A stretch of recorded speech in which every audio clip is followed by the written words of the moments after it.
Bruno Lemay, vous exposez bientôt à Conches. Conches, c'est un lieu où le cheval est très présent. Mais vous, le cheval, comment est-ce qu'il est arrivé dans votre univers? Oui, en fait, le cheval est, voilà, est quelque chose d'assez naturel. C'est surtout les représentations que j'ai pu voir au Louvre en particulier, qui m'ont donné envie, voilà, de donner de la force et c'est de créer vraiment une vie comme on peut l'observer dans la nature. Alors il y a Géricault, bien sûr, qui est un artiste tellement fabuleux, voilà, qui exprime tellement de choses. Donc c'est cet artiste-là qui m'a donné vraiment envie au départ, parce que j'étais peintre, de peindre des chevaux, et par la suite, bien sûr, de les mettre en volume. Et, voilà. Donc vraiment, c'est quelque chose de très simple, c'est vraiment essayer de donner de la vie à ce que je fais. Et je ne suis pas cavalier. Pourquoi le chat? Parce que je trouve que l'animal est magnifique, à des proportions sublimes, qu'il est très, chaque espèce est très différente. Donc il y a une multitude d'attitudes et de races qui font que voilà, c'est un sujet qu'on peut exploiter de mille façons.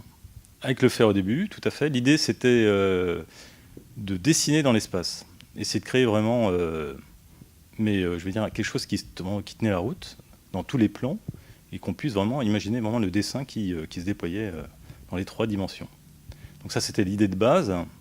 Ensuite, il a fallu que je donne un peu plus de force à mesure où je voulais passer à des œuvres un peu plus grandes.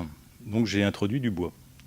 Voilà. Et depuis quelques temps, c'est devenu vraiment quelque chose d'important et je mets généralement plutôt du bois dans mes sculptures en ce moment, quoi.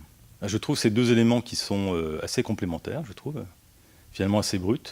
Donc là, en plus, c'est du bois flotté, donc du bois qui a déjà une vie, qui évoque le muscle, l'os. C'est de l'intérieur à l'extérieur. C'est vraiment, il y a le côté dynamique, c'est finalement le fer qui donne ce côté dessin et dynamique, et le bois qui vient soutenir.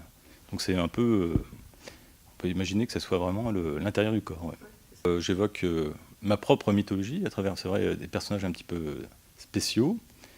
Voilà. Il y a le côté aussi, bien sûr, qui fait référence à la littérature, Don Quichotte par exemple. Donc c'est vrai que j'aime bien aussi introduire un cavalier dans la représentation.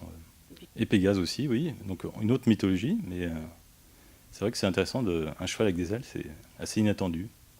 Je pense que les chevaux apportent de la grâce, de la force et de la beauté.